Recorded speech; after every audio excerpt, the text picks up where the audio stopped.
I'm going to have to move on. If I could have the gentleman in the back. Could you please identify yourself? Michael Schlein from Citigroup. I just wanted to follow up on the theme about thinking of Iran as a rational actor and seeking respect. And if the group could talk a little bit about the relationship with Putin and Russia and how that plays out in the next couple of years. Ambassador, I feel that's you first. I'm going to just come back because I really wanted to say briefly about these divisions of Kurd, Sunni, and Shiite, because I think they are important.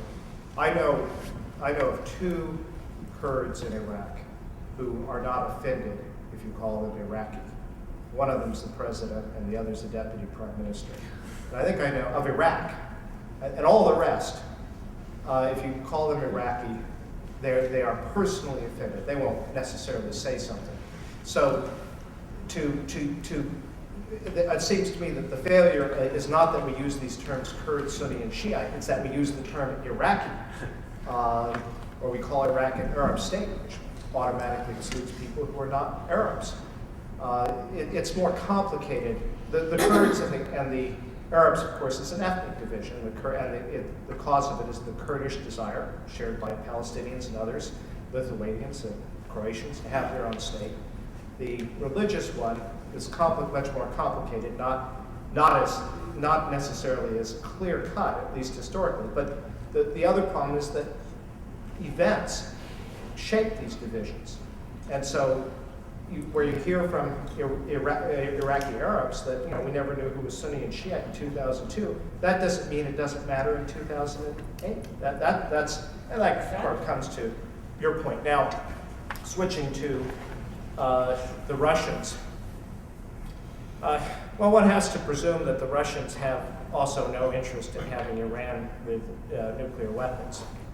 It is a country that was once adjacent and is still in close proximity to Russians. I suppose as the Russians, they have a shared interest as major producers of petroleum.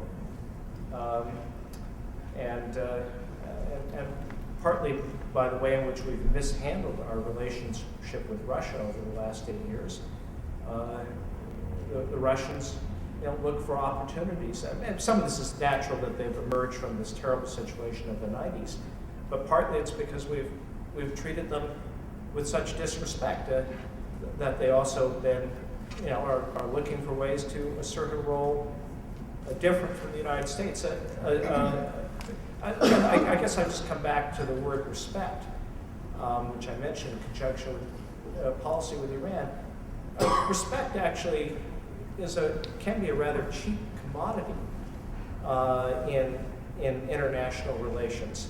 And one of the things we did in the Balkans with the Russians, who incidentally disagreed sharply with some of what we did on Kosovo, certainly on Kosovo, nonetheless, because of the relationship was there, the fact that we treated their views seriously, even though we disagreed, the moment that war was over, they then participated in the mission that followed, and can contrast that situation to what's going on right now in Kosovo, where we're heading to some degree for a train wreck at the beginning of next year when Kosovo declares independence. And the fact that we are running roughshod, and we've indicated we're going to run roughshod over the Iranian views on Kosovo, over the Russian views on Kosovo, makes it a natural temptation for them to say, okay, and we know Iran's important to you, we can operate in a different way. So I think one of the things that the next president needs to do is to patch up the relationship with Russia. It ought to be a partner of the United States, like France and Germany, countries that have also disagreed. The great achievement of my lifetime was to have the Cold War end, and there's absolutely no point in having another one. Marcus, could I have you chime in again on this Russian issue? Sure. I think the ambassador made excellent points, obviously.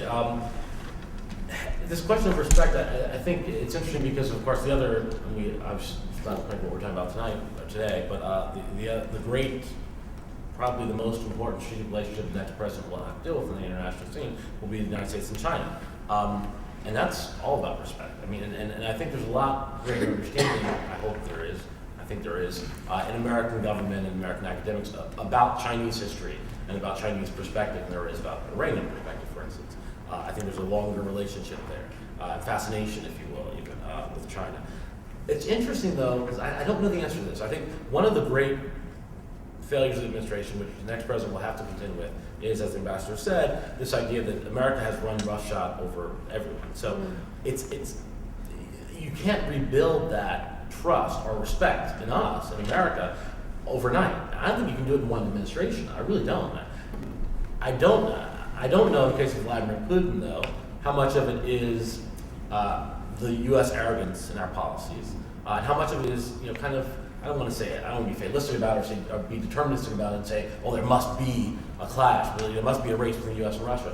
But I don't know. As a student, like, my biography subject of the Soviet Union, which, ceased to exist a year after I graduated from university, so that's my degree's worth. I do think there is something in the Russian character. I think there's something in Putin, certainly as a leader, where Russia must return to greatness. And to some extent, I think the price of oil has helped it return to greatness.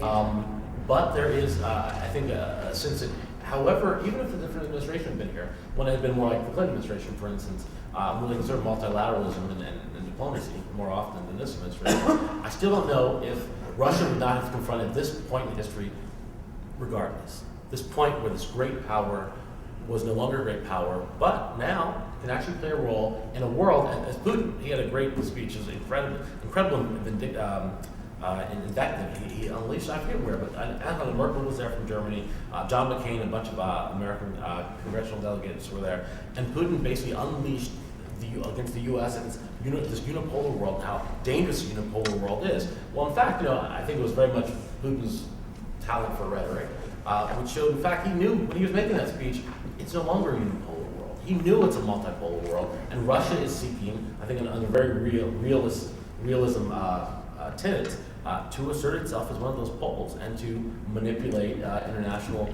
politics to its advantage. Okay, we have time for one more question, and I've got the woman in the red, please.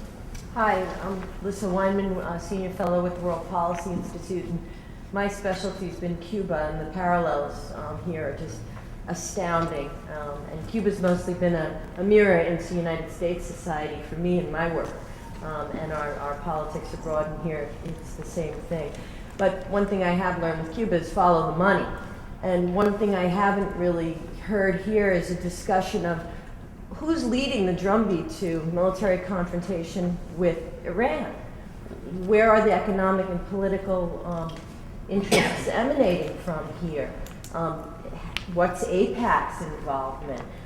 Who's doing the contributions that are leading to this buildup of rhetoric against Iran, when, as Marcus Mabry says, it really isn't like a number one priority, but here's the drumbeat for war. Where is it coming from? Okay, well, Marcus, could I have you finish this? No.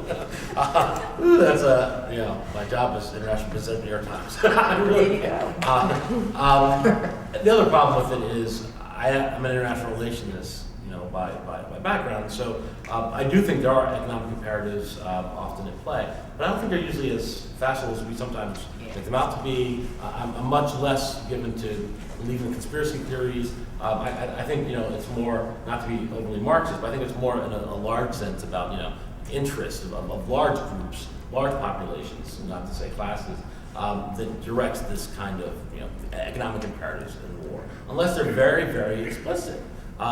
In the case of Iraq, one could argue in the case of Iraq it was very explicit. One could argue in the case of Iran it's the same issue, about oil and about control of the lanes where most of the world's oil supply moves through. I don't think that's it, though. I really don't. I don't think that's it because, frankly, a war with Iran in that case would certainly not be in anyone's interest economically. So. Ladies and gentlemen, I'm going to have to close this down. Thank you so much for coming.